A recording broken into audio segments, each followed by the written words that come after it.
So, okay, hello everyone. It's me, Rupesh Sangoi. So I'm basically an engineer, electronics engineer, and then it moved into software. So I've been doing, hobbyist astronomer. So I've been doing astronomy since almost more than last 10 years. So started with a simple setup and casually used to see, and then gradually moved on to other equipments actually and the higher end, and meanwhile learned a lot of stuff from the net. And yeah, so this is something which I enjoy. And I have a small terrace in the house, as you can see, so that helps actually. So, and plus if I am facing actually national park, if you can see the hills actually. So this gives me, this is the eastern sky behind me. So this gives me a fair amount of dark sky, at least on the one side. So helps out in seeing the objects and other things. So I'll start with the presentation, and any questions in between you can basically just interrupt and ask.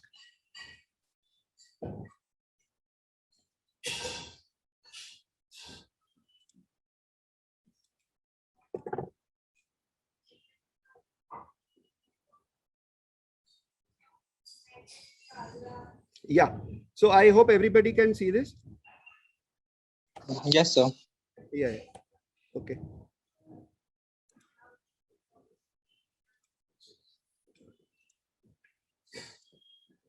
Yeah, so as I told, and currently having these are my fourth set of telescopes actually. So I'll be showing a couple of them, and these are my handles actually. If you want to follow, I'll show them at the end also. So let's start with the equipment actually. So basically first I want to show you, the equipment, what are the different kinds of telescopes, basic, and then how, the designs and other things which have moved on. And then what are the other equipments which go along with it actually. So, a simple telescope which started was a refractor. So you have one lens there, one lens there, and yes, that used to provide magnification. And basically, that was the initial telescopes which were used long back. And the length actually was, would determine the zoom factor actually. So, you had telescopes and you had longer telescopes and all. So, and obviously you couldn't go much longer. So then, you had another design actually, which is the reflector. Okay, so what they did is basically, your light comes in from here, they put in a mirror over here, so the light bounces back, and there's a small mirror over here which points, sends it out of the eyepiece. So basically your length becomes, almost double. So that's how you reduce the size and still have the great, the magnification. uh, Plus the aperture actually determines the amount of light which comes in. So basically, what we are seeing, if you leave out the planetary objects, what we are seeing in the dark sky are very faint objects. Even from a darker sky, they are kind of hardly visible. And obviously city, from the city they are not visible. So you need more and more amount of light to come in. And so much light is basically pointed out, focused at a point. So that brightens it up. Plus you have higher exposure and other things, what you do with imaging. Okay, so that's how basically your very faint objects come up actually, and you are able to see. So again, now reflector again, now there is again, how can you increase the, you can decrease the length and still have a larger magnification. So you have something called an Smith's Cassegrain.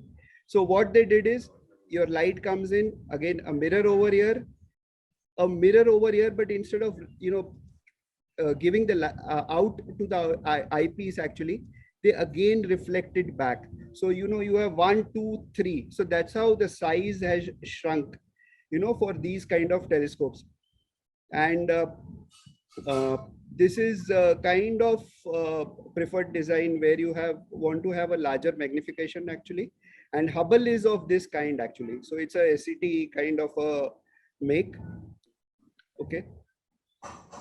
So any questions till now? Or I mean, if I'm going very fast, or if you want me to slow down or anything, you can let me know.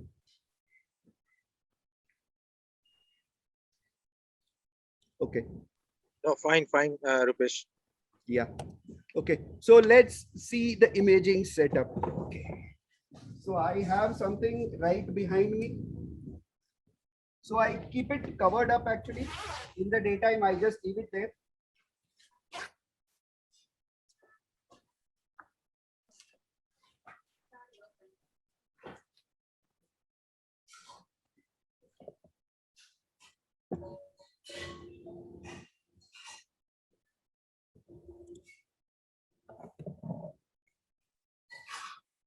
So this is my current setup actually.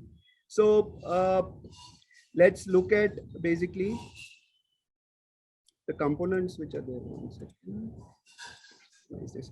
Okay, so this is the refractor. Now, why you need a refractor, a smaller one? Yes, because you know, apart from the zoom, there are many objects which are very wide. So if I use this is a SCT, this is a refractor. Okay, now for wide objects I use this actually, and plus this is actually a quadruplet. So normally you have a duplet where you have one lens and one lens. I think it's called duplet or a doublex or something like that. Then you have the triplex and then you have the quadruplet. Okay, so you have multiple lenses, so kind of 4 lenses in it. So due to which the length of this comes down. So this is a quad, and then you have kind of other advanced optic systems where your edges are not kind of bloated and other things.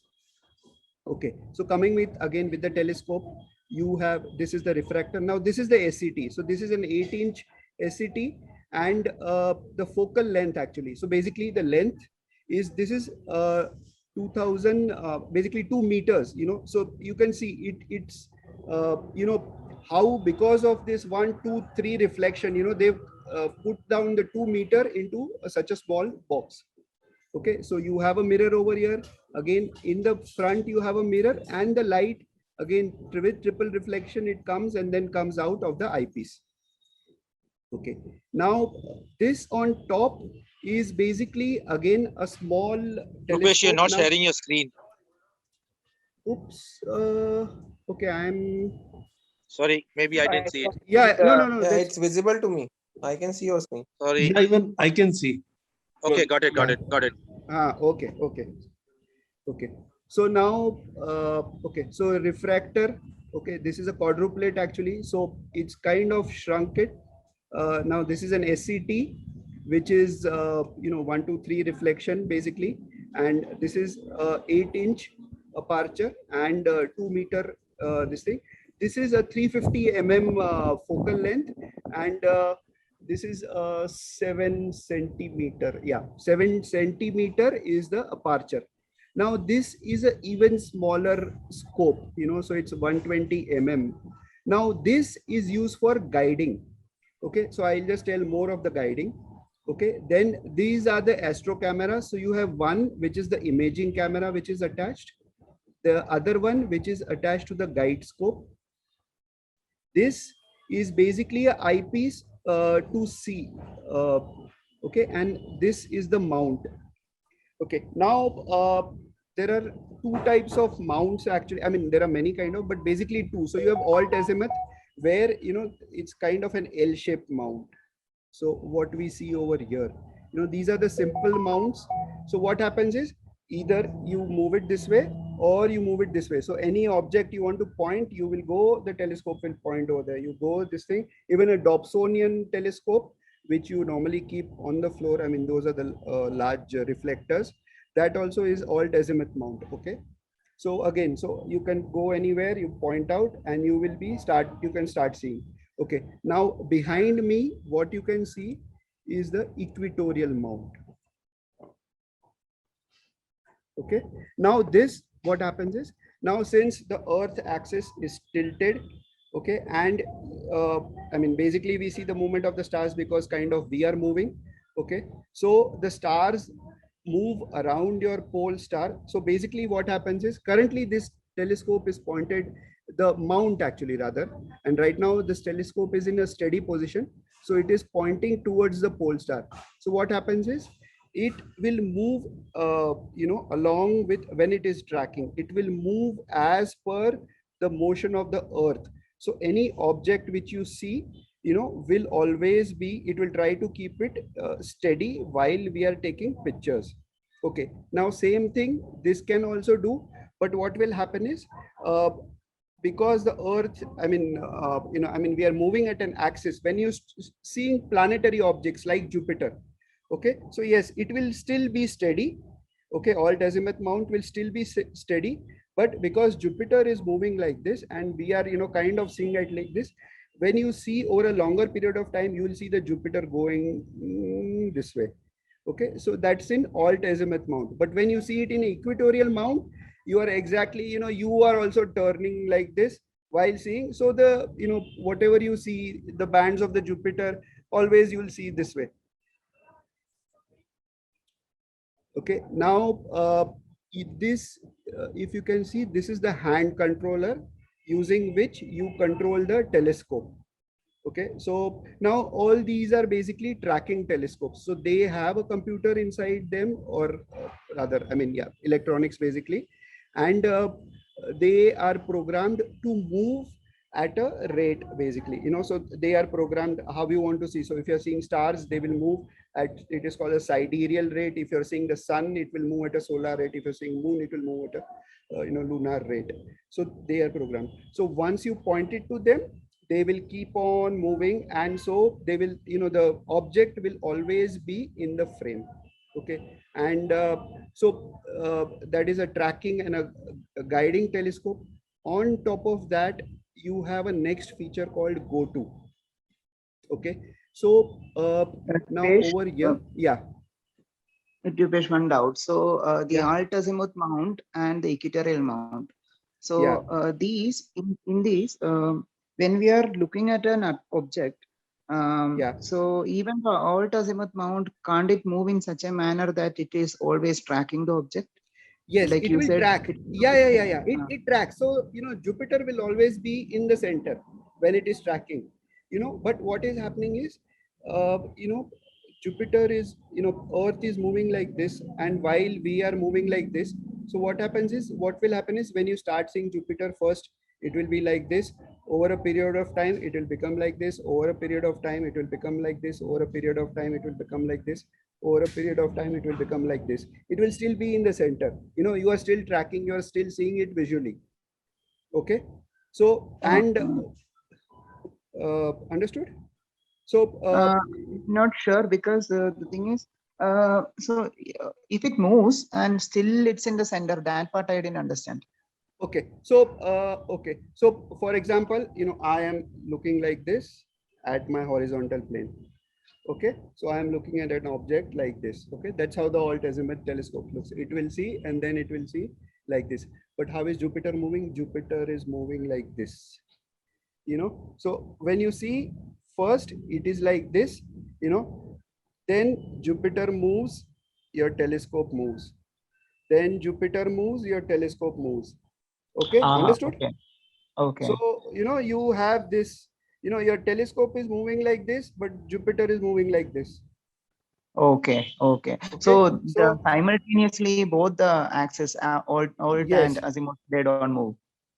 No, it will move actually, but the plane, it's kind of the axis on which they move, both are different. We are moving at a flat ground. We are just doing this or doing up down, but whether that thing is turning. So alt azimuth, will point like this, so it will also, kind of do like this, so if you see, it's not straight actually, so for example,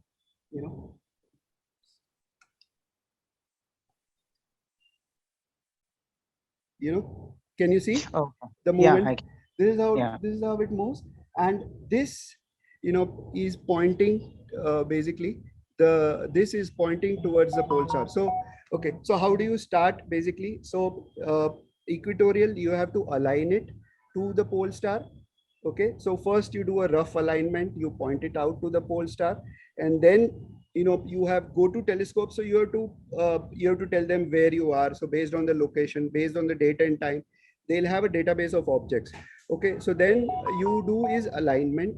So you have like kind of star alignment. Okay, so they will you have 1 star, 2 star, 3 star, etc.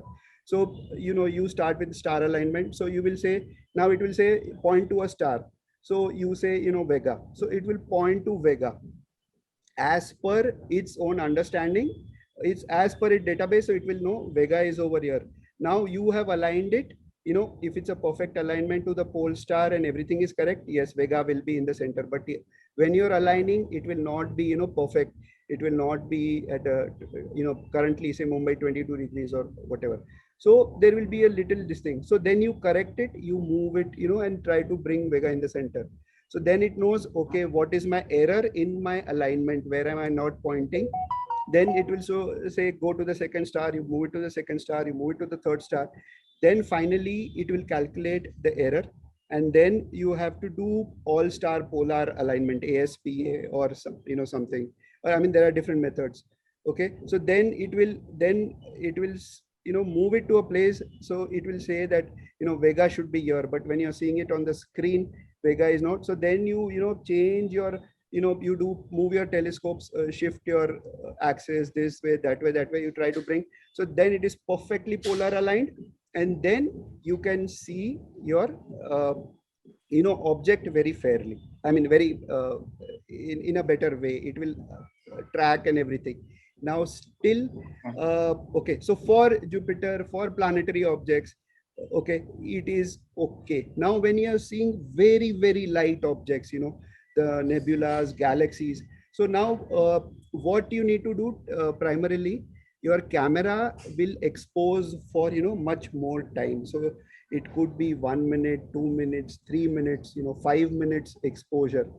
Now, again, even though you're perfectly polar aligned, perfectly everything, still there will be a minute error. Now, when you're seeing at a magnification, okay, you have to move exactly as per the stars, not even 1 bit. Otherwise, you are seeing for 5 minutes, the exposure.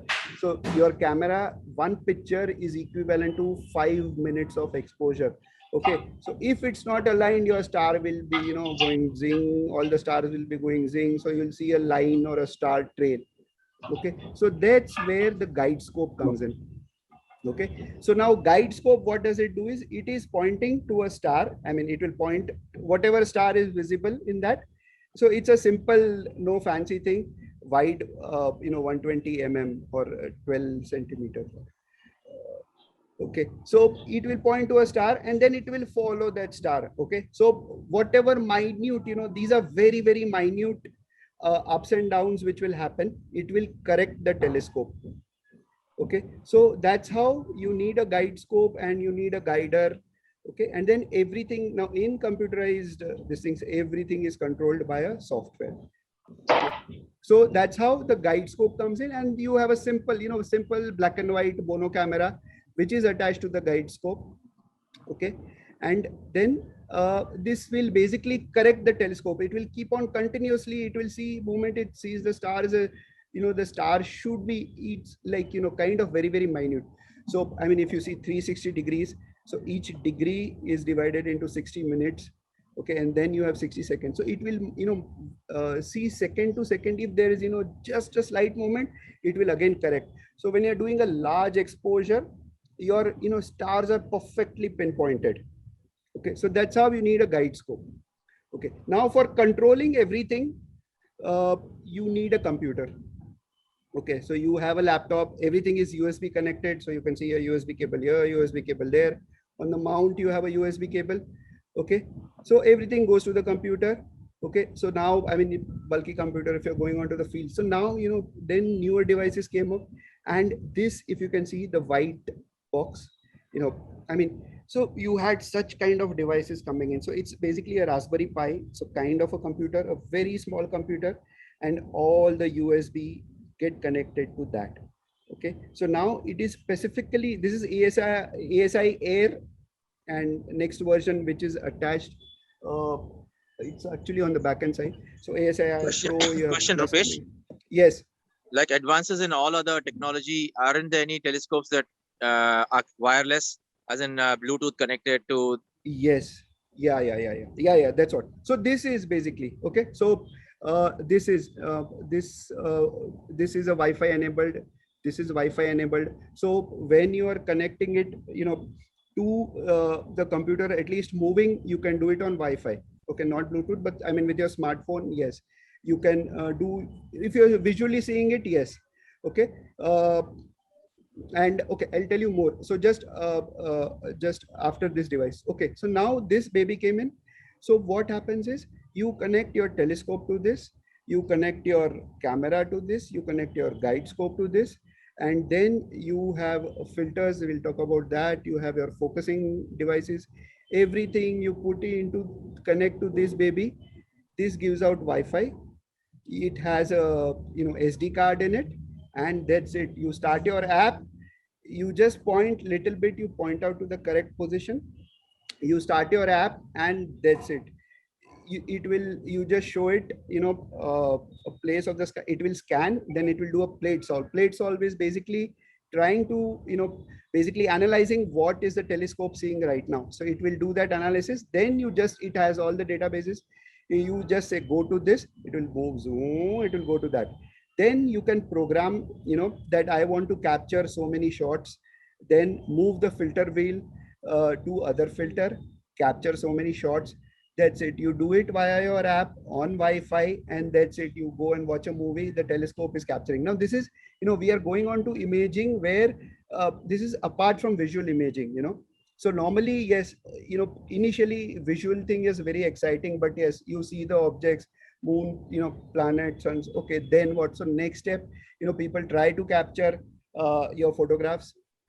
I mean the photographs of the objects. You need very high exposure. And what happens is normally, yes, before that you have computer, you do programming. I mean you program it, you put it for capturing, and there's I mean you are waiting, or normally a lot of times you go out to a dark place, outside cities and all. So obviously bulky stuff, or even if you're carrying say a laptop and all. But then what do you do? So this baby, you just say, and then you can even plan it also, and then it will start, it will shut down the telescope and do. So this is what this small box does actually. So a lot of my stuff is captured on this baby. So planetary, yes, it's captured on the laptop, but other stuff I capture on this baby. Okay, now yes, Wi-Fi and app.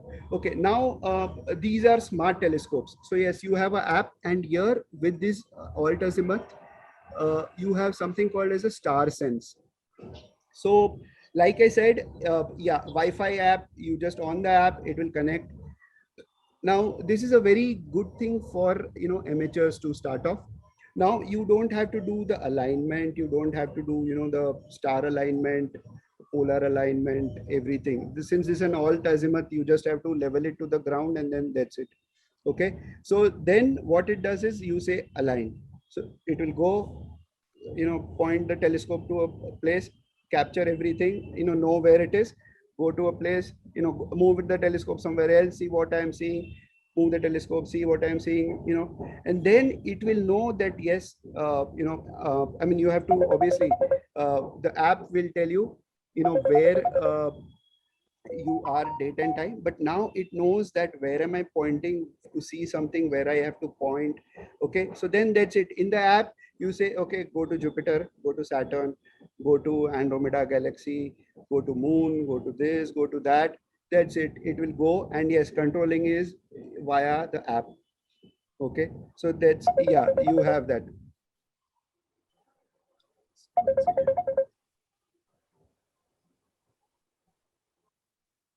Rupesh, yes, so yeah. is this single star sensor sufficient for tracking also, or do we need these guide telescopes? Yeah, this yeah, so that is one thing, this should have put it.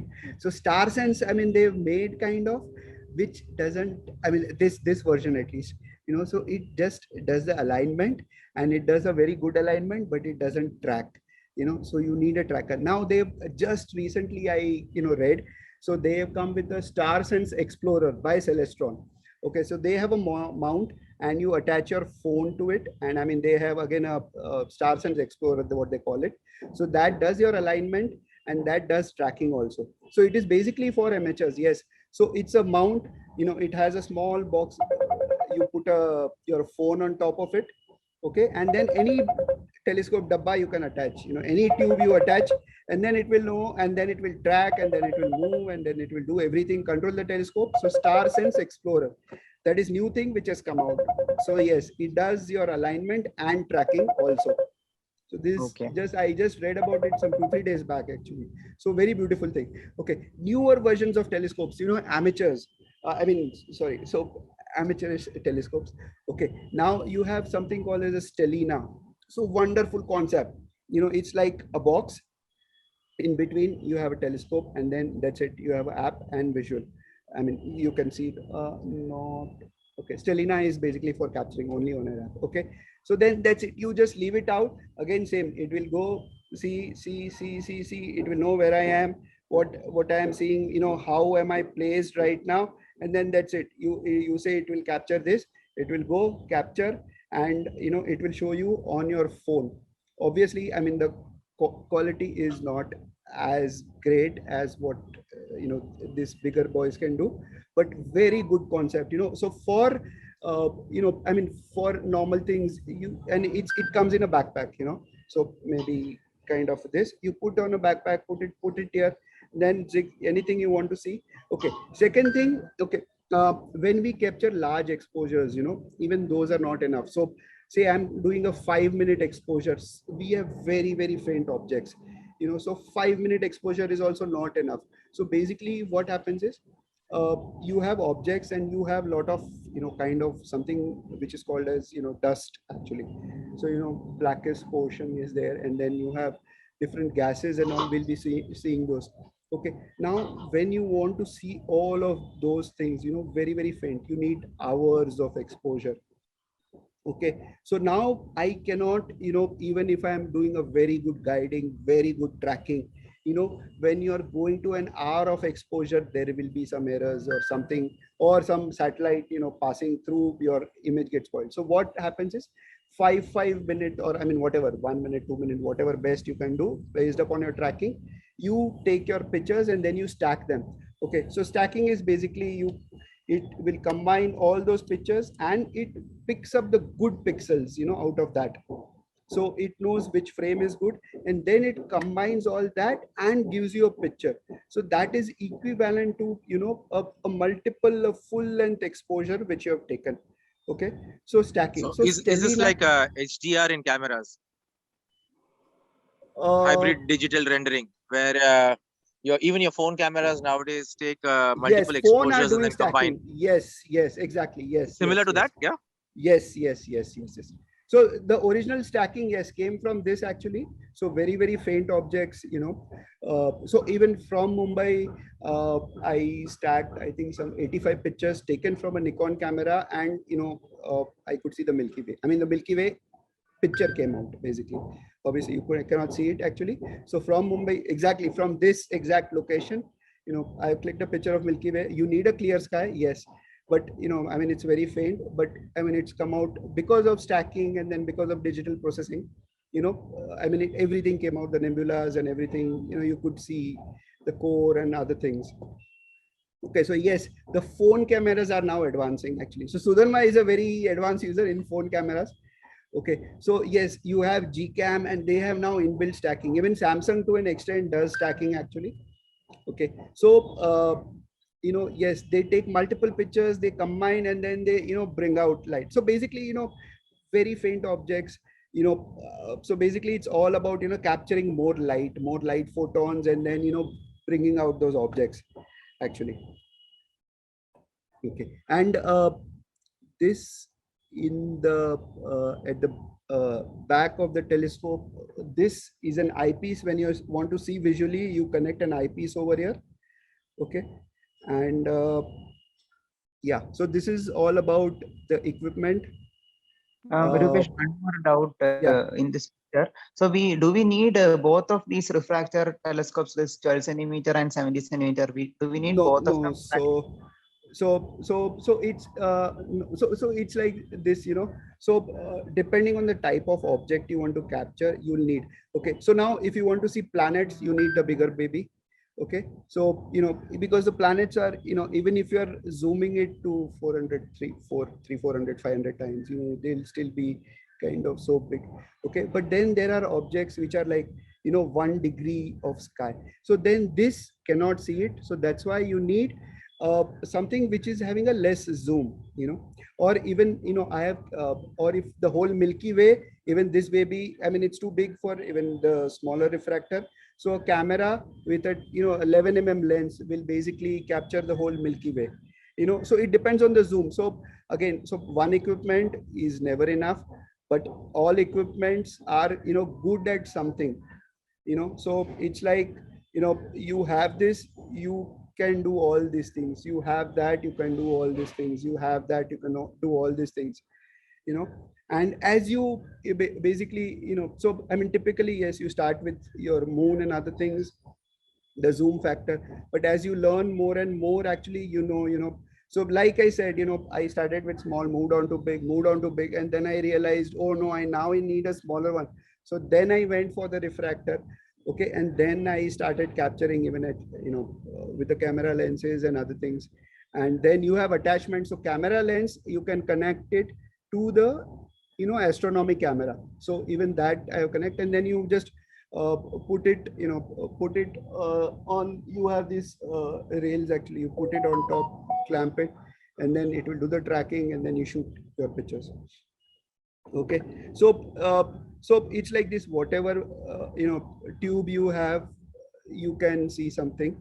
Okay, and whether you'll be able to see, I mean, as you move, you know, you become more advanced, will it be able to do? No. So you have different equipments for different things, and even simple equipments can do a lot of stuff, you know. And okay, there are, okay, now in terms of software, so many softwares are available, simple softwares. Okay, now, you know, they also do your star alignment. Okay, so yes, you just need a tripod, no tracker, no guiding, nothing. Okay, you just put your tripod, you just take, you know, a single position, you capture shots. That's how I did Milky Way. So no tracking, no nothing, just a tripod, plain simple tripod, a plain simple camera, just put it in the auto mode. You have devices basically which will do automatic clicking. So click, click, click, click, click, click, click, click, click, click, click, 1 hour, 2 hours. Okay, click.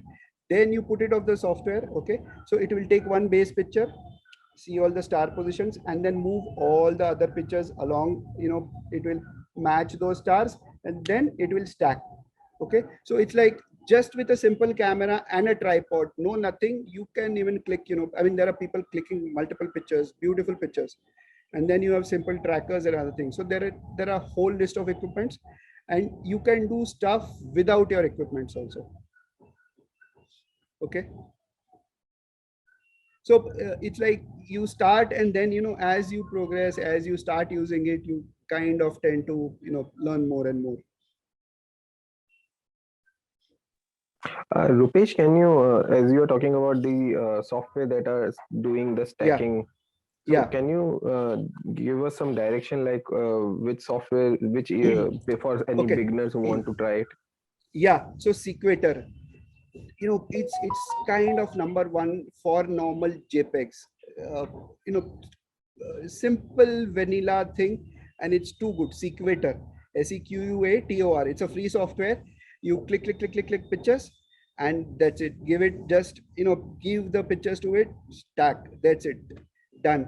And then you will have your ground area. You can demark. But Sequator, beautiful software and very good. You had, I mean, other softwares, you know, but then this one fellow wrote this, and it's so simple and very good. Sequator is the thing, you know, for simple at the beginning level, with your camera, with your tripod, and then that's it. Even, I mean, so not just camera, even with your 4 cameras, you know. So you click, click, click JPEGs or RAWs.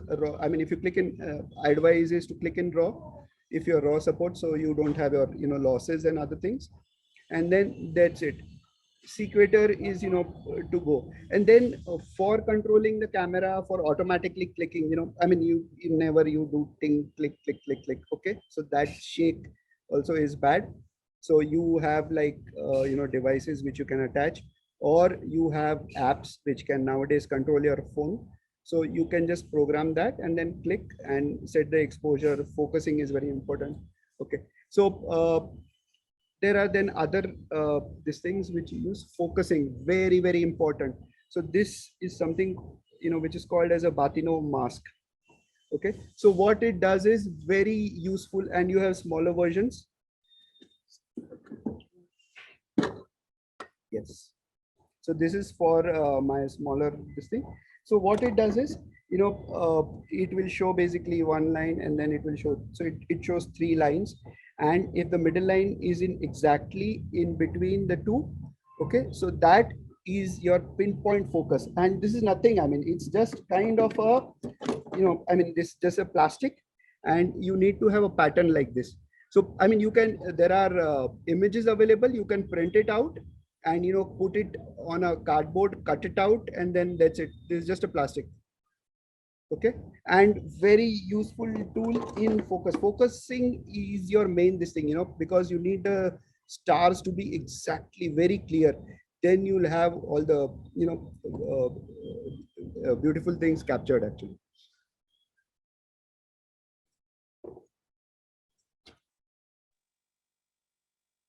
So yeah, any more questions? Yeah. Sequator works very well on landscape as well as deep sky objects. So Yes. at beginning level, it is very good. Very And even good, at yes, advanced level also. Yes.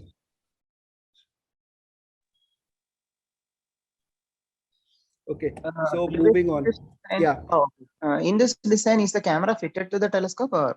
Yeah. Here, this. Okay, now these are astronomy cameras. So you can attach your DSLR also. Like here you can see I have put my DSLR. And then, okay, this is the thing what I was talking about. It will program it to, it will basically click. You set the camera to manual, and then it will click on clicking exposures. Okay, now only thing is the difference in the astronomy camera. So one is you have mono camera and a color camera. Okay, and then second thing is in our DSLRs, you have special films which are put on top, filters. All your normal DSLRs, they will cut your infrared emissions, ultraviolet, basically visuals, or how would say, I mean, those frequencies it will cut. Now, lot of the the deep sky objects which we see, you have a lot of infrared light, the reddish portion, and other things. So those you'll not get very good in your DSLRs. Then you have modification to the DSLR happening, where they remove those films, and it is called a modded DSLR. But yeah, so now these astronomical cameras don't have that filter, so they are able to capture very good. Okay, second thing is color versus mono. Now actually, at the heart, every camera is a mono camera. All your pixels are actually mono pixels. But when you say a color camera, what it does is it puts a filter on top. So you have RGB on each single pixel, you have a R pixel filter, GB, RGB, RGB. So actually what is happening is you are, if you're, at the heart, if your camera is actually a 10 megapixel, this RGB you are combining and you are actually doing it 1/3. Okay. So that's how, when you move to an advanced level, you don't capture it with a color camera. Planetary objects, yes, you do. But for deep sky objects, this is a mono camera, and the color camera looks exactly the same. You capture it with a mono camera. When you're doing a normal visual capture, you put in an RGB filter, and you capture one in mono, so which is also called a luminous part, to see the the whiteness and the darkness. Okay, so mono camera is more sensitive. You have 3 times the number of more pixels, and and then when you capture R, you capture G, you capture B, and then you combine them. So your image is, instead of 1 pixel, you have now kind of it triplicates actually. So you get a much better quality picture, much more megapixels using a mono camera. So mono is better than color. So color is actually a mono camera, but it, each pixel has been divided, so into RGB. So you are actually reducing the pixel. Okay, thanks. Yeah. Okay, now the next set of telescopes, remote telescopes. Okay, so I use them a lot.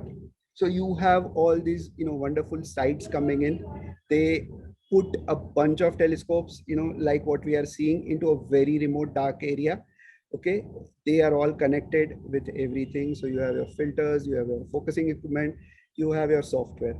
Okay, so you just basically, and there are bunch of telescopes available at each site. And if you can see, so northern hemisphere, southern hemisphere, a lot of objects you cannot see from northern hemisphere, you see it very good from the southern hemisphere. Okay, so they have bunch of telescopes and sites.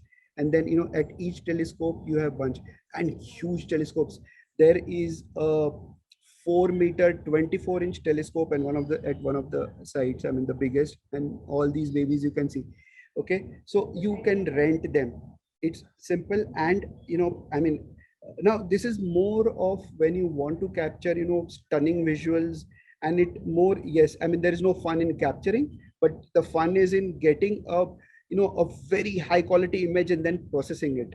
Okay, so all these mostly are monos. There are hardly maybe 1% or 2% is color. You don't, when you're reaching at this level, you need to capture in mono. Okay, so you just program it, and I mean you rent it, and it's like basically advance rent it. And I mean you have different rates, and typically it's like kind of dollar a minute. But so and these are very very dark skies. So even 45 minutes, so you spend $45 depending on a lot of stuff. Okay, you get a stunning image which you can process on a equipment which is like $10,000 plus. You have very high-end cameras attached to them and all, and obviously people share them. So that's how the cost comes. And what you do is you just basically plan it. So you say, this time, this date, I want to capture this object. I want to capture it in red color for 5 minutes, and 5 minutes, 5 shots of 5 minutes, blue color, 5 shots, 5 minutes, green color, 5 shots, 5 minutes, and other with other filters. And then that's it, leave it out. Everything is done, captured that point of time. You also have, I mean, you can see weather forecast before that and other things, so you can program it when normally clouds are supposed to be clear. And then that's it, everything is done. At the end of it, it will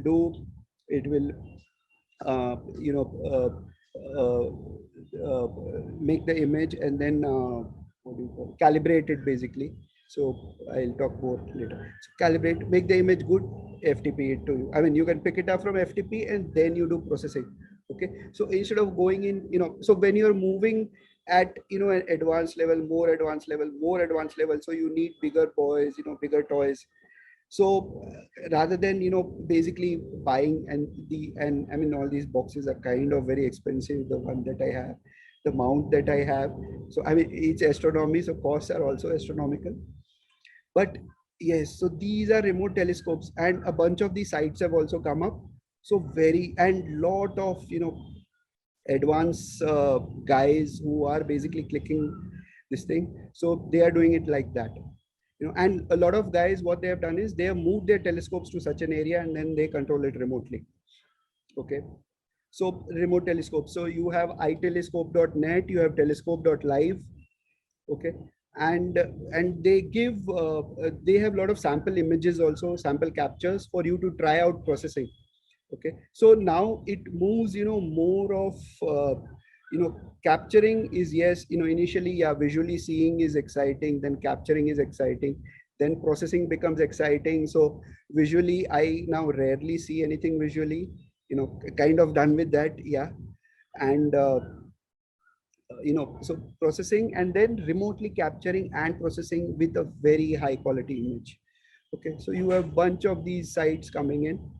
And yeah, and and I mean it will show you the sky, what is the sky currently looking at, how is it looking. So they have an all day camera pointing, and and these are the darkest, where there is zero light pollution and all. Okay, so any questions till now?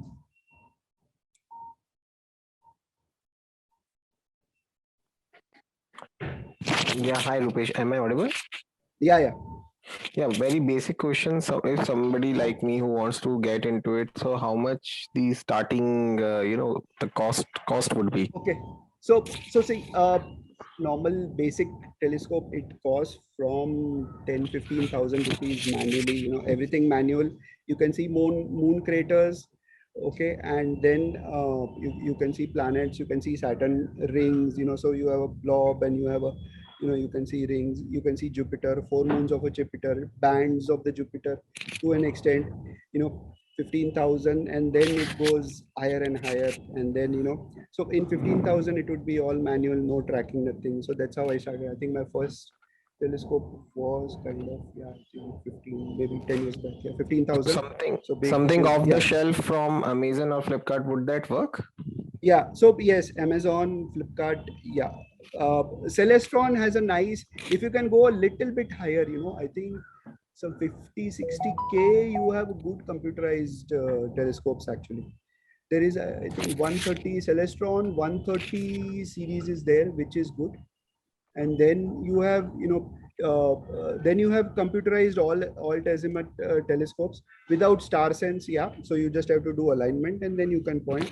So you have the 4 SE series, 5 SE series, 6 SE series. Those are very good. And this is the 8 series, and this is 8 HD, high definition edge HD 8 actually. So this cube is that. So yeah, good work. And then there are, a couple of other guys who are also selling. So better to do price comparison. You have 2-3, sellers who are doing, and they import. And then, so yes, Amazon, because I mean, yeah, and don't go for, a normal tube, but they'll show a big picture of Saturn. And when you see, it will be just like a dot. So yeah, you can ask someone and then go. But yeah, 130 series is a good thing to start off. And then you have 4 SE, 5 SE, and all those. Celestron is a good this thing. Then you have ME, I think, there are a bunch of them actually. Okay, thank you, Rupesh. And may I ask, Yeah. like, how much your setup would cost somebody? Okay, okay, let's come to that. Okay, sure, no problem. Okay, so yeah,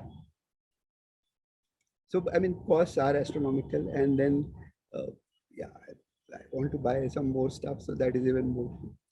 Okay, so coming to let's come to images. So you know, images, yeah. So good stuff. So you have, let's start with simple images. So moon, sun, planets. Okay, so what I have captured basically. So now, even while capturing these images, these are not like a single frame. So these are normally stacked images. Okay, so which brings out the better pixels. So you have softwares, simple free softwares for capturing it with a camera. You take normally a lot of frames, and then you stack them, and that's how you bring the crispiness and the crystal clear thing. Okay, so that's how it is. Okay, so starting with the moon, yeah. So this is from a the smaller this thing, and what we see here was from the 8-inch one. So my 8-inch one, the moon doesn't fit, so you need to have something which you call a reducer and all. So that's how it fits actually. So that's also, see, what happens is, when you go to a bigger baby, you find that it is too big, to capture. So even a full moon you cannot see. Okay, but yes, you can very zoom into. And okay, you also have something called a 2x Barlow lens. So normally, yeah, you attach that, so it makes it double. And then you have 3x, 5x also, which I have not used in moon. So you put a Barlow lens.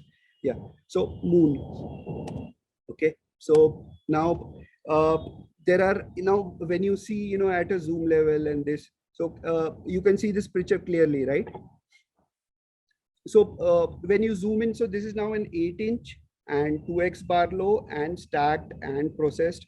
So then it brings out, there are a lot of good features even on the, lunar objects. So yes, craters normally we see, but when you do at this level, you can see, now this is a mountain range on the moon actually. You can see, then you see, the moon soil is made of, different compositions actually. So you start seeing the color difference. When you saturate this, you'll even see or you might have seen, rust color, some portions are rust colored and some portions are that. So you tend to see that. Now, you can see, these lines and other ridges and then other deformations, small things on the moon. See, I mean, obviously, yeah, craters, and then you can see all these small hidden features which are there on the moon actually. Okay, and then yeah. Is this a monochromatic image or is this a composite RGB image? This will be an RGB image, but I have converted, I think, while processing. Yeah, so this is normal. Moon is normally captured in an RGB, but I have not saturated it actually. So brought out to this thing. But yes, you can saturate but planets normally are captured in RGB. Okay. Yeah. Because I have seen pictures of moon which show some colors also. So yeah. So those are, they move the saturation level actually high in that, and that's how the colors come out actually. So not in this picture. Okay. Thanks. Yeah. And then lot of craters, have some formations in between them, So you can see over here, you can see over here. And now I have marked there is a blue spot here, there's a blue spot here. So can anyone guess what would this be? Where our satellite landed? No, okay. So our satellite landed southernmost, so that is not very visual. Yes, but these are Apollo landing sites actually. So Flag. This sorry? Flag. Flag, no, you cannot see. So I've tried to zoom in and all, try to see something it shows, but no. So, but yeah, these are the landing spots. So yeah, I have tried a lot of things to zoom in and all, but you don't see. But I mean, you see, kind of, it looks like, oh, this looks like a track or something must have moved, that's how this is formed. And so you see, such stuffs. But yeah, I mean, I'm not been able to see this thing. But yes, this is, I think, 12 and 17. Then you have the Copernicus crater, which is another thing over down, and you see all the craters which are there. And, I mean, all these images I can further zoom actually.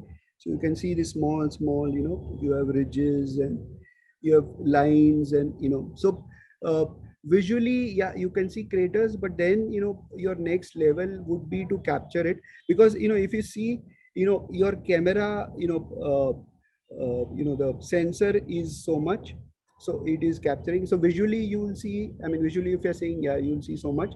Your camera sensor is also seeing so much, but when you see it on the screen, it is doing another set of magnification, so that's how you see it more actually.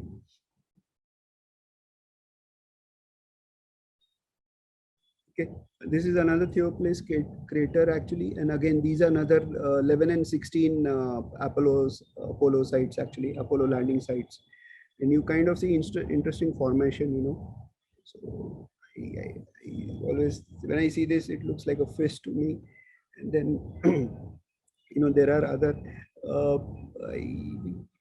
another picture, the Tycho crater, so you look like, I mean, you have again formations inside that, and it always looks like a dinosaur to me actually, a dinosaur sleeping. So this is when you go, to another zoom level, I mean, more zoom level while imaging, and you see such formations actually.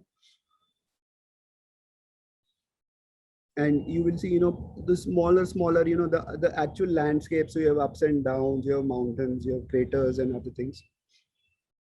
Okay, then there's another interesting feature. So, it is called as a lunar V and a lunar X.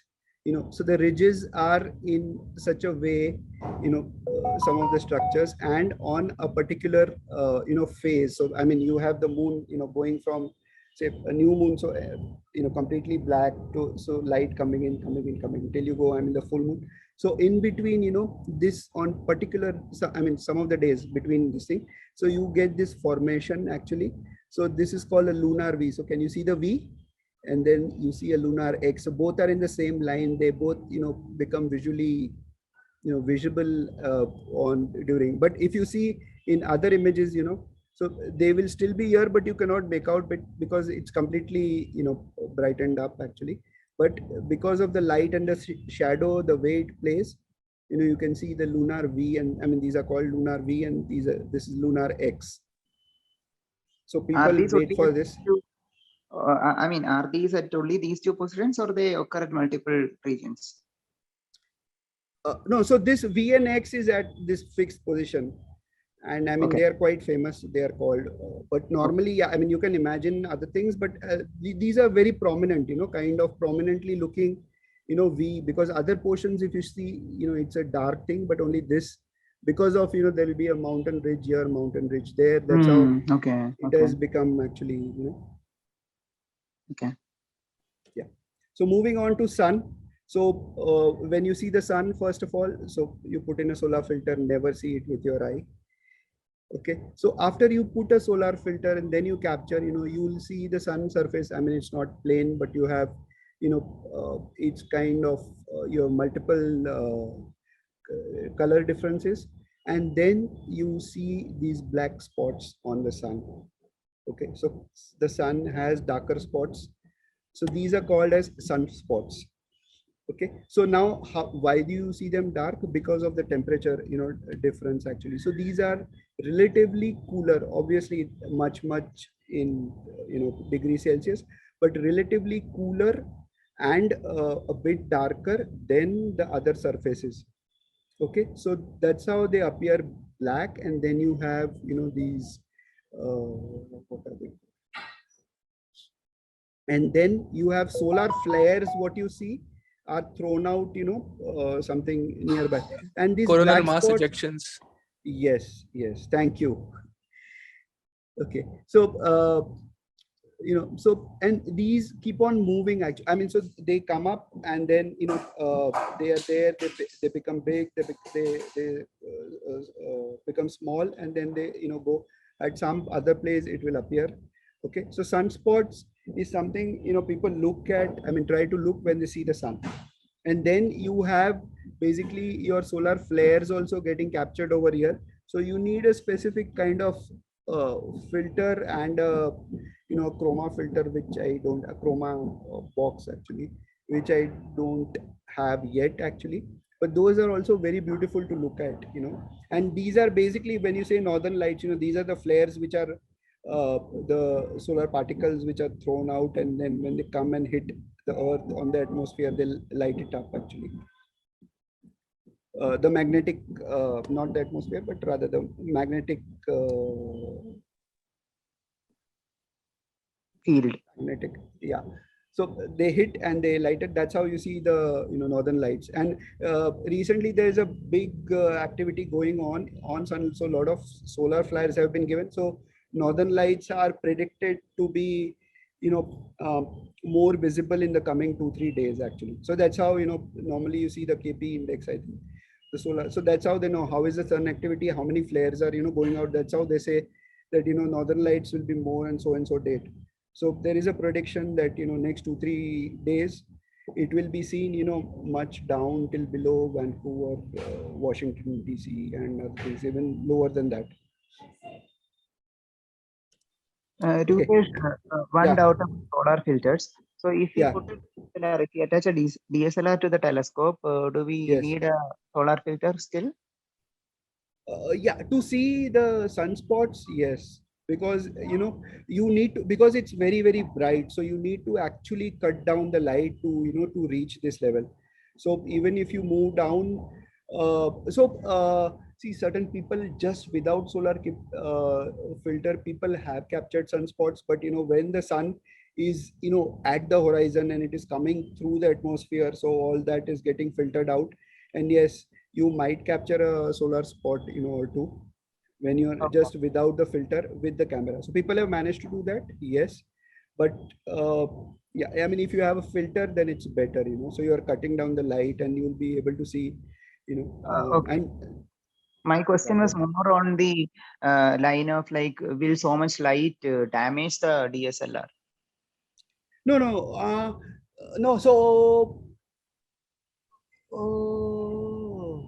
So I mean, No, even at 8 o'clock, 9 o'clock, I mean, so you need to reduce your exposure, right? And you're not doing a high magnification, so it will Right. be a dot. So I've captured the sun analemma. So that was at 8 o'clock picture, how the sun moves, across the year. So, Right. but that was without any filter. Yeah. But if you Okay. are attaching a telescope and a DSLR, yes, definitely. Because, it's like, again, something what you do with a lens, so much amount of sun you are pinpointing at a single point. Yeah, definitely. Then it will damage actually. So Ah. if you're just using your normal lens and all, no. Okay, so even if it's an astronomical camera, we will need a solar filter to cut down the light so Yes, that yes, it won't yes, damage. yes, yes, yes. Otherwise, it will get damaged. And all when you are seeing solar, all your guide scope, everything is blackened out. I mean, so you put your covers. Ah. So one is, you do your guiding. I mean, you keep your alignment. You do beforehand when it's dark, and then shut everything. Put a solar filter only on the telescope, and then you capture the sun.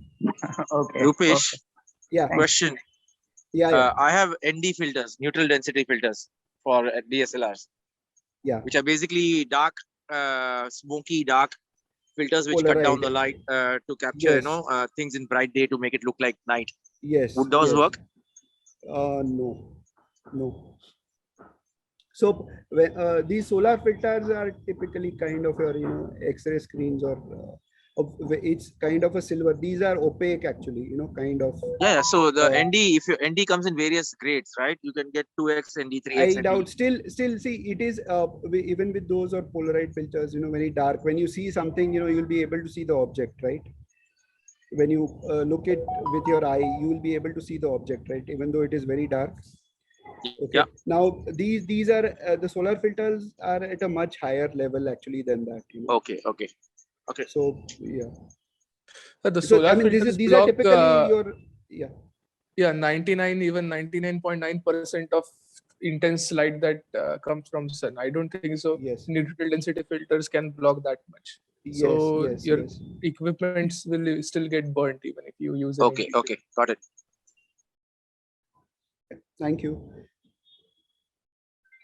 So Sudanva is a another astronomer friend actually, and he's studying also relatively into that field actually. Yeah, hi. So I'm doing my MSc from BHU, and my MSc is in physics, and I'm also a hobbyist astrophotographer.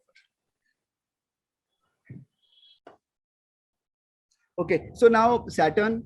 So Saturn, yeah. So again, in imaging, when you see Saturn, basically you see bands, and then you see rings, and then you see multiple rings actually. Okay, and then you can see the Saturn moons also when you increase your exposure.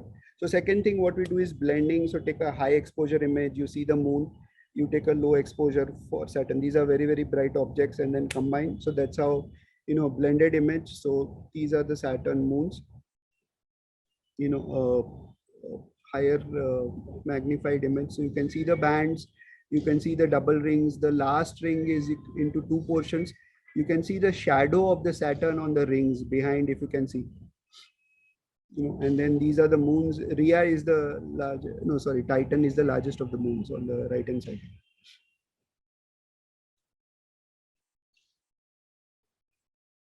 Okay, and then okay, moving on to Jupiter. So Jupiter and its 4 moons are very famous.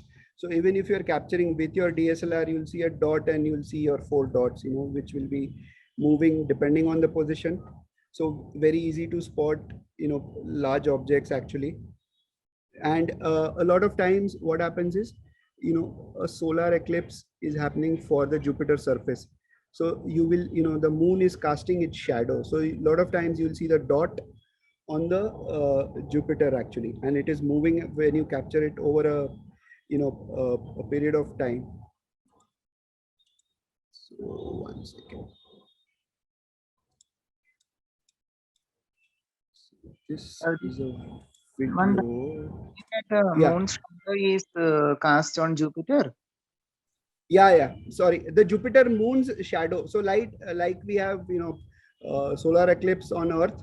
So actually the our moon is casting the shadow on our surface. So the Jupiter moons are casting shadow on the Jupiter surface. Okay, I thought you meant that our moon is casting. Ah, no. Okay. Okay. Yeah. Okay, so you get to see that, and then you get to see the the great red spot, the giant red spot, and this was a video. One second, why is it not moving?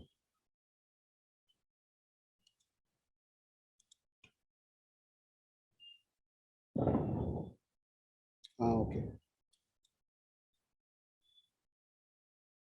So let me read it again.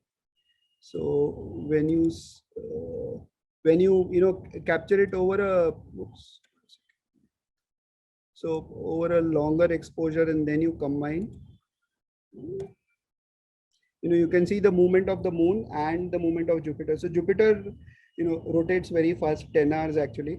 So it's easy to see its motion actually.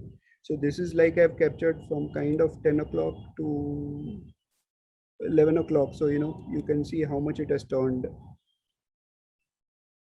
and you see the movement of the Jupiter. And now, okay, now when I did this, I was using an alt azimuth, okay, and then I've tried to fix so it looks. But if you see, there is still some shakiness because manually it has been moved to a correct position. Okay, now if I'm doing it in equatorial, I don't have to do that. It will always, the Jupiter will always be in fixed position. So that's a difference between an equatorial and an alt azimuth. But yeah, if you're doing planetary, I mean, so alt azimuths are kind of cheaper, the go-to ones, and all. You can start with that. Okay, Mars was very last year. It was very close to us. So otherwise, you could see a very small dot without the features. So this was captured when it was, the nearest to us. So there's normally the word opposition is used. So opposition means, the sun is on the opposite side. So you have the Earth, you have the sun, and you have the planet. So this is normally when we'll be nearest, to the planet actually, at opposition. And Jupiter Saturn opposition just passed. So every year, I mean, it will be there, and then it keeps changes. So you have solar system. So you have the sun, you have the Earth. If the planet is somewhere here, the distance is too far. But when the planet is here, so sun, Earth and your planet at the opposition, so that is when it is nearest. So that is when it will be the biggest, or otherwise it would, the Mars would be normally probably something smaller than this much actually. So this was captured on opposition, and you can see the features and other things. Mars. Now this is basically Uranus, and this is Neptune. So you kind of see a bluish green, this thing, and you don't see much features. Okay, in this, okay, can you see? Okay, I forgot. This is Phobos actually, the Mars moon actually. Very faint. Can you see something over here? Yes, yes. So this is Phobos actually. So there are two moons of Mars. So this is it's much smaller though. So this is Uranus and Neptune. Okay, Pluto I've captured, but it's like kind of a dot. So you have to, so only thing is you can see it will look like a very faint star. And I mean, so that, I mean, you have to assume kind of that is Pluto looking at all the other objects. And then when you capture the planet today, tomorrow, it would have moved apart from the stars.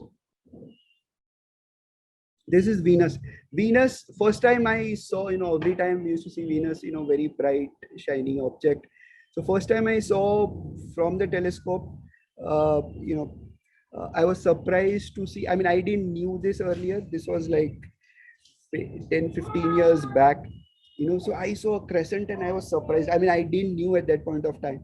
So Venus, because it's, kind of very near, so you see a crescent, so it's just like moon. So you have your, these things changing, but that is obviously over the year. So not our lunar cycle, 30 days and all. But I was very surprised. Normally we see, we see a very bright object, you are not able to make out. But when I saw using a telescope, I was surprised actually. So Venus, yeah, very beautiful, shiny object. When you see from a telescope, you will see a crescent actually. So this will, depending on where it is, how far it is from the sun actually, you will see this going, it becomes a thin line, and when it is like this, obviously you are not able to, because then at that time it is very near to the sun. I mean, some people have captured it, but kind of dangerous to see when the Venus is in full actually. But normally, yeah, you will only see a crescent. Okay, you have a lot of satellites moving. So a lot of time, you will see a star moving like this. So that is a satellite, and you have a bunch of those. And then ISS keeps on moving. So, and there are softwares which will give you an alert that yes, ISS is going to pass through from your region. So when you see a bright yellow thing, it's very, very bright, like the planet, I mean, as bright as a planet, basically. And you will see a yellow dot moving, and then it will disappear. Okay, so it moves very fast, so kind of difficult to capture. It took me some 2-3 tries to capture it, and then so your telescope cannot move this fast, so you have to basically hand track it, so you have to continuously move your telescope like this and take a video, and you'll find some shots which are come clear. So this is a process shot, and then you can kind of make out the solar panels, and so then I have not done more. So, and I mean, people have captured more, and depending on time, you can make out these are the capsules which have lashed on right now. And so ISS is something which people try to capture. And then ISS, sometimes it is passing in front of the moon, it is passing in front of the sun, so that time also it's very beautiful to capture. Rupesh, without tracking, by Yeah. giving by using a larger aperture, is Yeah. it not possible to take a photo of ISS, or? No, so when you use large aperture, it will look like a dot. So you need to zoom. So this is okay. So this is 8-inch, I think Okay. 2x. So you need to zoom into that much. So then you're seeing a very minuscule portion of the sky, and then that you have to do manually. And obviously it will go zing, zong, zing. I mean, you'll try to, you'll try to match up to it, but you'll get some of the good frames, and it takes time, So first I tried, I think maybe 1 or 2 times, I was not able to do it. And then subsequently, yeah. So without tracking, maybe 1 second exposure and all, we won't get anything. No, 1 second is too high. Okay, so Okay. this is a very, very bright object. Okay, Jupiter, when you capture, your exposures are 100, or kind of, if it's a very good day, less than 100 millisecond. Okay, so Okay. normally 12, 13. So when you're capturing, I think this was maybe 15 millisecond, 15 or 30 millisecond, less than 100.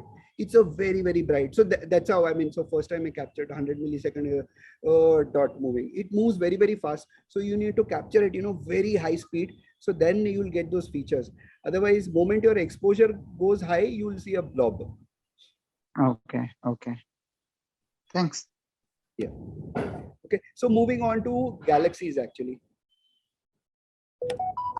So this is a picture of Andromeda galaxy, actually the nearest, our nearest neighbor, and it is coming towards us. Maybe in millions of billions of years, it will combine with us. Now, this is taken from a remote telescope. So this is taken from eye telescope, and you can see, the features and other things. They've turned out, I mean, they come beautifully. So, and plus in the processing, there's something which you call starless. This is a starless image, so you remove all the stars. So otherwise, when you brighten up and when you're seeing it from a dark sky, everything will be filled with dots. So you'll see thousands of stars, and they actually kind of, kind of destroy your image. So then you reduce stars, or you make it starless image, so it looks beautiful. So this is a picture, and then using some softwares, you can animate this. How does it play?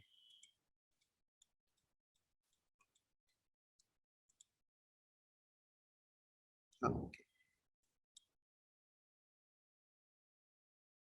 So using this just a software simulation, I converted that and made it like a. Obviously, I mean, for this much to turn, it will take millions of years.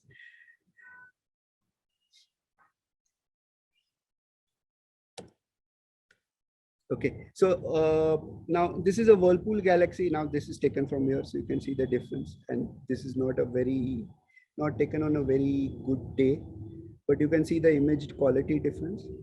And this is taken from Mumbai, from this spot. Okay, but this is an interesting galaxy because these are two pair of galaxies, which are actually combining into each other. So the larger of the galaxies, it is picking up, stuff from this galaxy. So you can see, and so these are called interacting galaxies, and it is, kind of pulling away stuff from here, and they will merge after millions of years or whatever to form into a single galaxy. And one thing was interesting, so normally you say, galaxies, going to collide and all.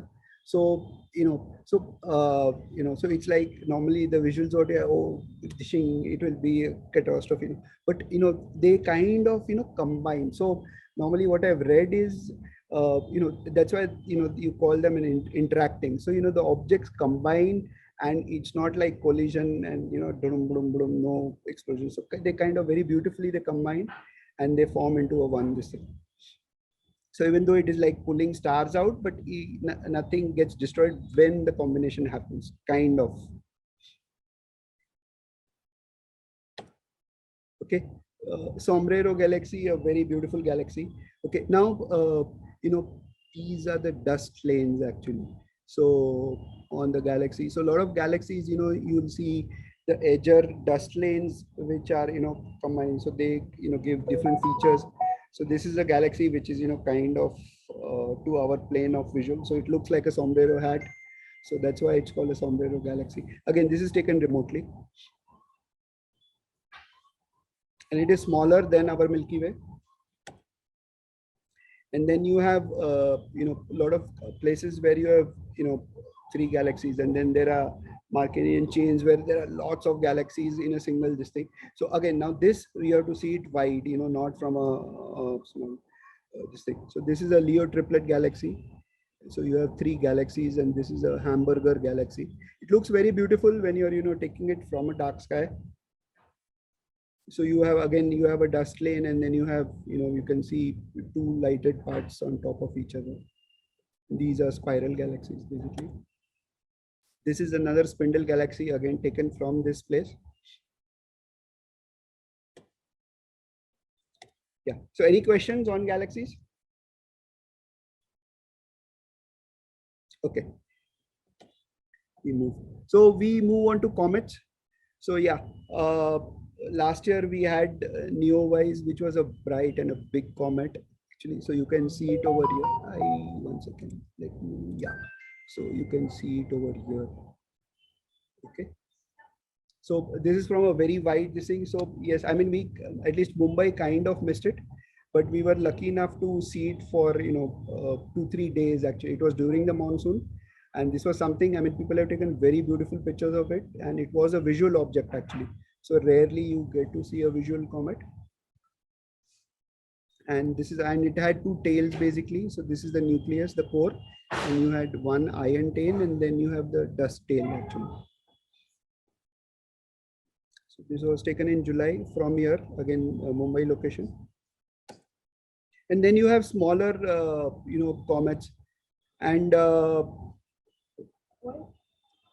okay, and when you so comets, your stars are moving, comets are moving at a different space. So when you combine them and stack, so when you doing a stack of comet, you do a comet stack actually. So you will see the movement of the comet, you'll see, and it is moving in different way than the stars actually. So when you click over a longer period of time, but this is not very long, it could be like 1 hour, you'll get to see a very good movement of the comet. So again, comet swan, and when I was clicking it, this is Orkanoid, one meteor also got in the same frame actually. So, this is a meteor flash which has got captured along with the comet. So again, all meteors are actually, the remnants or whatever dust particles a comet has left, and then they are there. And when we pass through that area, they are attracted and they come and they burn off. So this is, kind of actually, this is a piece or rather a grain from one of the comet, and this is another comet. So both are in the same picture. Okay, Milky Ways and nebulas. Any questions on comets? Okay. So moving on. So Milky Ways. So, when you go to a dark sky, you see a white patch. Okay. So that's our Milky Way. And normally this is the Milky Way core, so the center of our galaxy, Milky Way galaxy. And the black spots is basically, kind of the dust spots. And then you have the bright objects and other things. Okay. So the core and a lot of places in between, you'll see a bright object. So these are basically nebulas. Okay, so what are nebulas basically? So you have different kinds of nebula. So one is either they are birthplaces of stars. So stars are getting born. So you have your gases and other things combining together, and then you have your fission and other things, nuclear fission taking place, and they become a star. So this is kind of a birthplace of a star. So you will see, kind of, a concentration of the gases which are there, or a kind of death of a star. So a star which is burned out, turned into a supernova. Again, you have, gas emissions are there. And sometimes, they are reflecting basically light of a nearby star, or it could be in the star which has died out, it has become a neutron star at the center and reflecting light. So and then you have dust, nebulas and other things basically. So I mean, birthplace, death place of a star, I mean, after it has died, or other things. Okay, so in the Milky Way, you see a lot of nebulas. Now this is, a Milky Way which has been captured from this exact spot from Mumbai. Okay, so this is the building part which has come. Okay, so again, this is with stacking, with sequator, and then further image processing. Okay, and this was last year, so kind of, nearby light pollution also was kind of less. And now if you can see, you can see this area, you can see a pinkish patch, you see something over here, you see something over here, kind of pinkish and blobs. Now these are nebulas. Now if you see this spot, okay, so now this is 11 mm, a full view of the sky. So when you zoom, oh no, 1 second. Okay, so we'll come to that, or let's go to that. So this was that pinkish spot and these two spots. So now this is basically your Lagoon Nebula. And then you have a Trifid Nebula. So both are very beautiful. Trifid Nebula because it looks like a Trifid. Lagoon because it looks like a lagoon. I'll show you another picture. Okay, so that's how, in your Milky Way, you have a lot of nebulas which are found. Lagoon Nebula is basically birthplace of us. I mean, where a lot of stars are getting, forming over here. Okay, and we'll come more to Lagoon and Trifid. Yeah, this is how it looks. Now these are natural colors, RGB colors. Okay, so coming on to that, we'll see how other colors, are taken actually. So Trifid Nebula looks very beautiful. I have another picture which is zoomed. Now this is taken from here. Okay, from this exact spot. These are very bright nebulas. Okay, and I have taken Trifid Nebula from a remote telescope. So you will see the image, the clarity difference basically. Now coming on to the easiest nebula which we see through the naked eye, is your Orion Nebula. So very famous 3 stars. Always we see, the 3 stars in a line, and you have Betelgeuse and other, the constellation. So after the 3 stars over here, you'll see a whitish patch, so that is visible, with the naked eye. And this is normally the first nebula which everyone clicks, so you start with taking deep sky pictures. This is the first nebula which you click. So Orion Nebula, a very beautiful nebula. And On top, actually, when you kind of getting a good picture, there is a Running Man Nebula. So you can see, kind of a Running Man figure, the leg, and these are the two kind of hands. So this is called a Running Man Nebula. Very beautiful. So again, this is trapezium actually. So here basically, a lot of concentration of the gases, and new stars are being, born over here, formed rather, you can say. And you see, kind of these are dust. So you have the dark spots and things. Rupesh, Orion Yeah. Nebula, which are the 3 stars that form the belt of Orion in this picture? Sorry, which are the 3 stars normally we see? No, so Orion Nebula is basically, so it's those 3 stars are not in the picture. See, normally, I mean, right now it's rising in the morning actually. 3 stars, you know Betelgeuse. I mean, normally do you see Betelgeuse? 3 stars, yeah. So this is a bit away from that. I'll show a bigger picture actually. Well, you'll see. So this is next to those 3 stars. Okay. Okay. You will see a whitish, if you see, I mean, on a very clear day from here also, even from Mumbai, basically, on a clear day, you can make out, there's a kind of a cloud. You'll see a whitish patch blob kind of a Above thing. the belt, or I mean, near the belt, or? So it's on one side of the belt. Okay. So, I mean, so if I'm seeing in the eastern sky, it is on this side. Okay. Okay. Okay. That's what we are seeing here in the image. Yeah, this is the Orion Nebula, what we are seeing. So when you zoom it and then, when you capture it, stack it, it looks like this. Okay. Okay. Okay. So, okay. Now this is Trifid. So look at how lovely it looks. Now this is from a dark sky, and and when you see, clearly you can see. I mean, and this is not a two-dimensional object. You can see. You can kind of make out. The 3-dimension. It's So these are.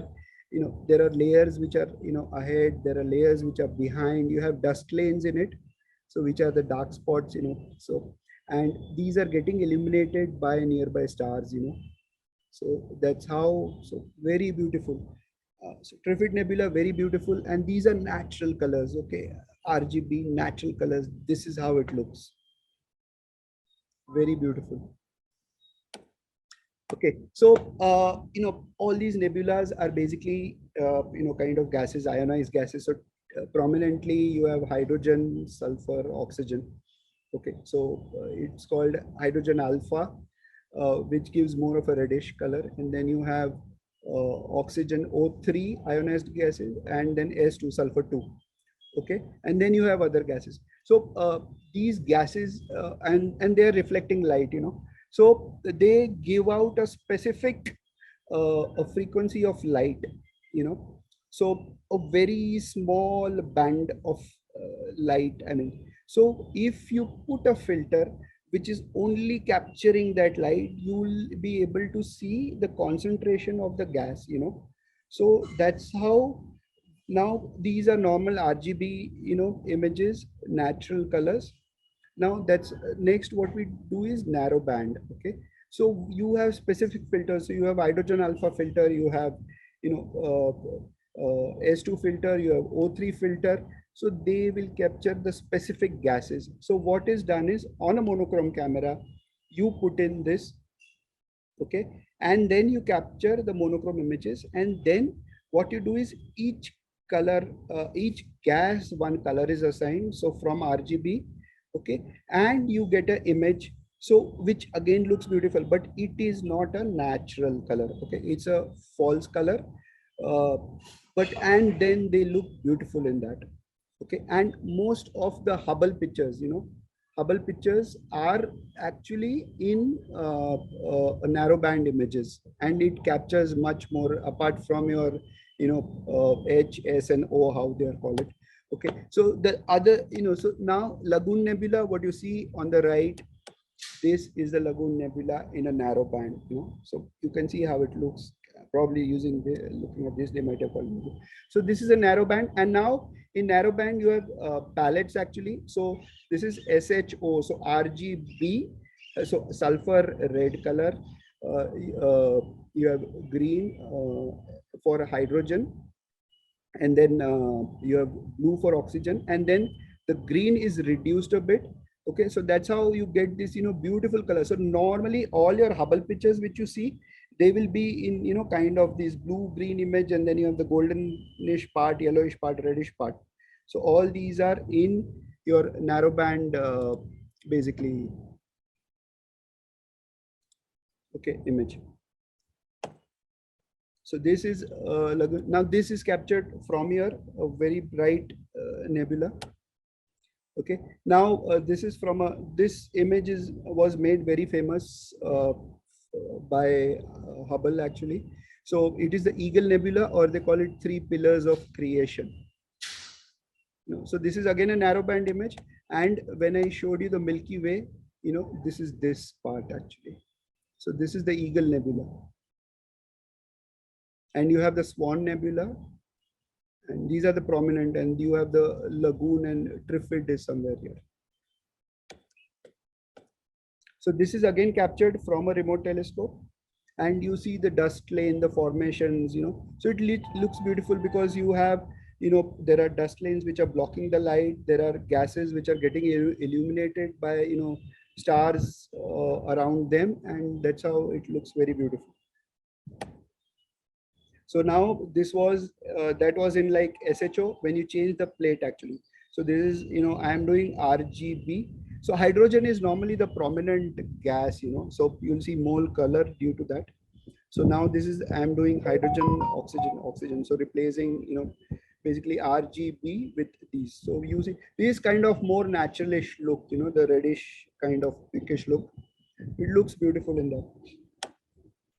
Now, this is Carina Nebula, again a very beautiful nebula. This is again a narrowband image. Okay, and you see the bluish part, the goldenish part. Okay, and prominently what you see is basically the hydrogen gas, and then you have the other gases in the mixer. This is, what does it look like?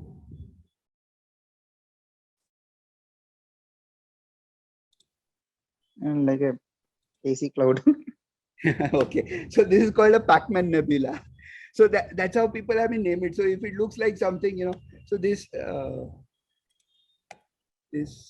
looked like eagle, you can make out the eagle. So this became the Eagle Nebula.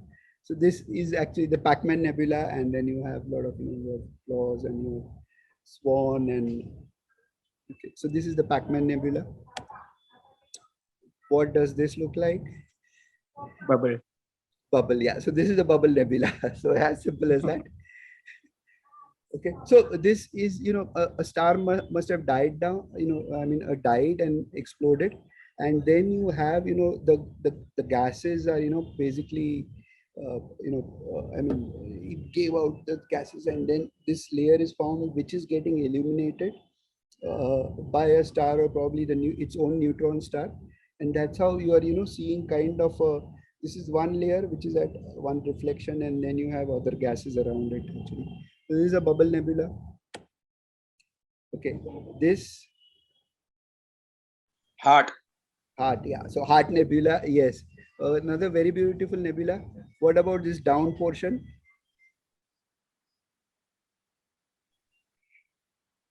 What does it look like if you tilt your head? Fish. Yeah, fish. Yeah, so this is a fish head nebula. So that's how basically people name. So Heart Nebula, Fish Head Nebula. Heart Nebula, very beautiful to look at. You see a lot of dust lanes actually when you zoom in, or you take pictures of this. So you find structures basically. So these are kind of structures which you see are there in deep space.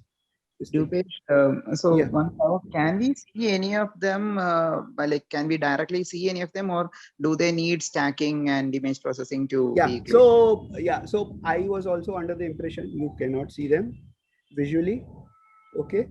But then somebody, posted, so with a 14-inch telescope, and, he, in a very dark sky in UAE, he went to a place and he said he could visually see the Wheel Nebula. Okay. So that's what, so that was the first time I read that somebody has actually seen it visually. Okay. Okay. But You yeah, I have mean, an till now, updated date? I mean, Sorry? Orion and Laguna, etc. We can Yeah, even yeah. Orion, some- Nebula. Yes, yes, yes. Yeah, I mean, sorry. So these are visual objects. Yes. But Yeah. It's color, like, seeing the color is impossible from naked eye. I mean, from a very, very clear sky, you can just like get an idea that Orion has a little reddish tint, but that's it. But you require like Bortle zero sky for that. okay, but no such luck on this Bubblehead Nebula or the Hard Nebula. No. Plus, these objects are very, very small, and I mean even larger objects. But yes, first time I read, somebody could actually see, apart from the normal, usual ones, he could see the Wheel Nebula. That is kind of a, kind of wavy lines and other things he could see. But, Just to clarify, I didn't mean by naked eye. I meant by using a telescope, but without Yeah, telescope. Yes. Telescope. So that's what. So telescope and visually he could see from the telescope. But yes, Orion and all you can see. Right. Orion Lagoon and such things. Right. Okay, Helix Nebula. Okay, again, now this is a death of a star actually, or it is also called the God's eye, because it looks like an eye, and when you have a more better picture, it has all the features also of the eye. So now at the center is a neutron star basically, which has died and went into a supernova, and its gases have expanded, and now these gases are getting illuminated by the neutron star which is there in the center. So this is the Helix Nebula, also called the God's Eye. This is another beautiful nebula. And this is a RGB picture actually. So this is not a narrowband picture. So this is actually how it looks. Okay, again, now this is one of the 3 stars of Orion. Okay, so you have the Flame Nebula and the Horsehead Nebula. Now this is a very famous, kind of nebula. You see a lot of pictures of Horsehead actually, and this is a very faint object, and I struggled a lot to capture this initially. Okay, because I was trying. So you can only kind of see it from a very, very dark sky. You can capture it, or you need a HA filter. So this is HA, just an HA filter, and it's red colored actually. So these is basically ionized hydrogen gas, and kind of a dust is there in something which is blocking that light and looking like a horse. So Horsehead Nebula and the Flame Nebula. Okay, winter Milky Way. So normally, the Milky Way that we see, and most of these nebulas from the Milky Way, the Orion is from the winter. So now, Milky Way is all around us, 360-degree, but the core, the center, you have a lot of concentration. Behind, because we are in one of the arms, you see a lesser of this thing. Okay, but still it has nebulas. So, this was a winter Milky Way image captured from Mahabaleshwar actually, and again stacked, 100 pictures stacked. Okay, so now these are this is the Orion Nebula, and these are the 3 stars. I've reduced the stars to bring out other features. This is Betelgeuse. So you have 1, 2, and then you have the 3 stars in between, and you have the so this is your Orion distinct structure. Okay, now this is an RGB image. Okay, so no narrowband, no filters. This was captured using normal DSLR lens, but yes, because the exposure was high, it was on a tracker actually, a simple tracker which you can put on a tripod. Okay, so lot of nebulas have got captured actually, and this is 11 mm, so very wide image. So you have the Orion Nebula. You have basically, this is where the Horsehead is. Now this is something called as a Bernard's loop. Okay, then this, surprisingly, I don't know, this doesn't have a name, or not a prominent name. People don't call it something. Then you have the Rosette Nebula. Then you have the Cone Nebula. Here you have the California Nebula. Here you have the Flaming Star Nebula, and then this is a Palladius constellation. So you have basically nebulosity, what you call. So you have a lot of gases surrounding the stars which are getting illuminated by the stars. So this is a very famous, they are also called 7 sisters. And then you could see so this is actually opposite to the Milky Way core, opposite area, you can say. And that's why, I mean, currently it is only visible in the winter actually, and that other normal core, Milky Way core is called summer Milky Way. This is also the Milky Way part. It is called as a winter Milky Way.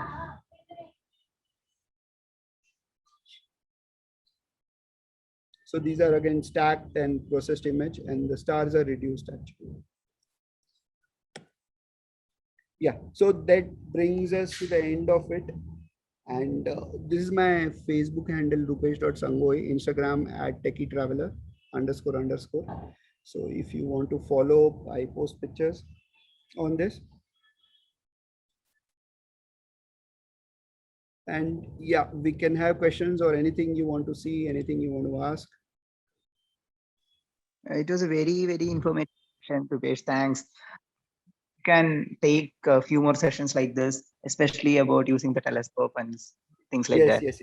So next, let's see. I was planning to do a live actually, but now Jupiter, Saturn, Venus are very prominently, visible right now. I mean, in Mumbai, Venus and Jupiter. I can see Jupiter right now. Venus is on the west side. So this is the eastern sky. Okay, so I was planning to go live, but yeah, my this bigger box needs a cleanup.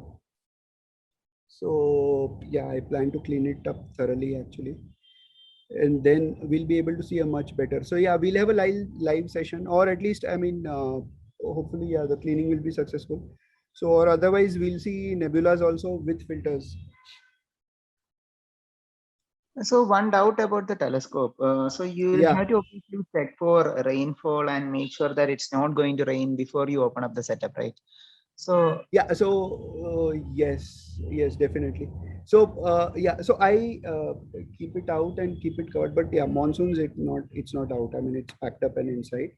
But like initially, if you saw, you have covers available, the thick covers which are kind of waterproof for, so kind of drizzle, light drizzle and all, it's okay, it's covered up, and then it has a reflective coating, so I mean, it doesn't get heated up that much.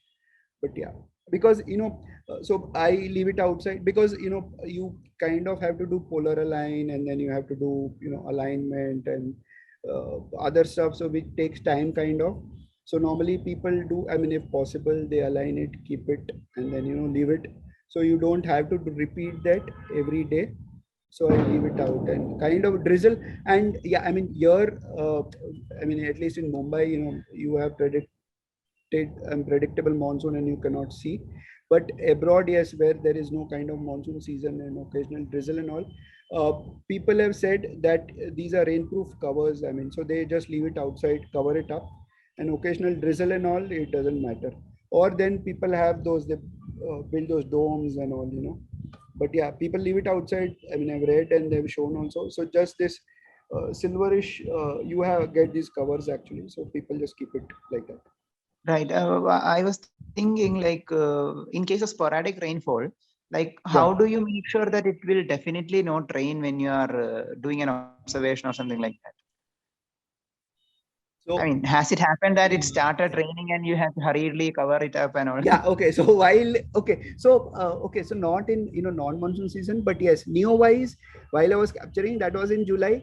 So one day it was a clean patch, so put it out, and then I could see rain coming, so hurriedly I had to move all the equipment back inside the room. And then it was a passing cloud, it went away again, I put it back, and yeah, but that was kind of once. But otherwise monsoon, I don't, I mean, keep it out. And so even September I don't take it out because of the sporadic rains. And after it is ensured that it is everything, I mean, no rains would come, Right. and then when I'm leaving it outside, I keep it covered actually. Okay. So which app do you use to check for rainfall? I mean, Okay. So no, normal. Google, I think, goes to some site. The AccuWeather, Samsung. Yeah, AccuWeather AccuWeather I Astronomy use. is very good for Yes. these things also. So Okay. seeing what is the kind of sky. So AccuWeather. So use normal AccuWeather app. Yeah, rainfall and all. And I mean, nowadays they're quite kind of accurate for the rain timings and all. But even if there is no rain, the sky conditions, so AccuWeather is good actually. So you search for astronomy weather for your location. So astronomy weather, then AccuWeather opens up to a separate page actually. So, and that will, kind of show you. And then there is another app which shows the sky. So And the I was clear thinking of outside, there is something called as clear outside. So that Okay. shows, the sky clarity and all. So it kind of based on your location, it will show what is the sky condition actually. And this page is always there. This is how AccuWeather for astronomy will show you. So today, tomorrow, what will be the sky conditions. So continuously every day I'm refreshing this, and then kind of. This is also the IMDb, chart. So this shows you, how good is the sky. So today it's kind of good actually. So hopefully I'm planning to capture today. Even 7 on 10 is very good for Mumbai on AccuWeather. Yes. Okay. And then other apps, Stellarium is a good app to see, the positions and all. And then you have Sky Safari, and then Celestron. And I mean, if you have Sky Safari and, you are connecting to a telescope on Wi-Fi, you can control it using Sky Safari and, point on the Sky Safari, go here, and then it will go to over there. Okay. And then this is the ASI Air app actually.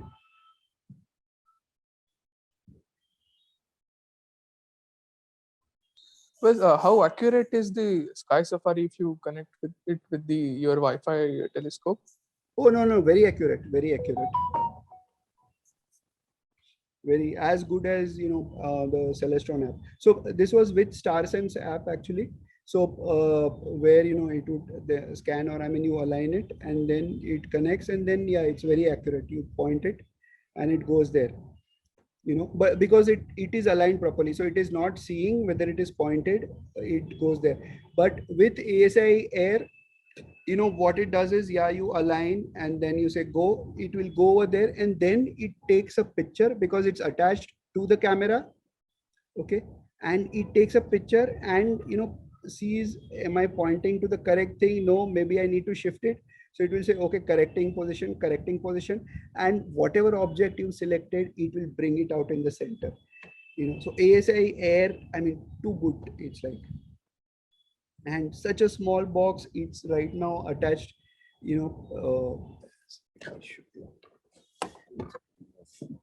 attached over here.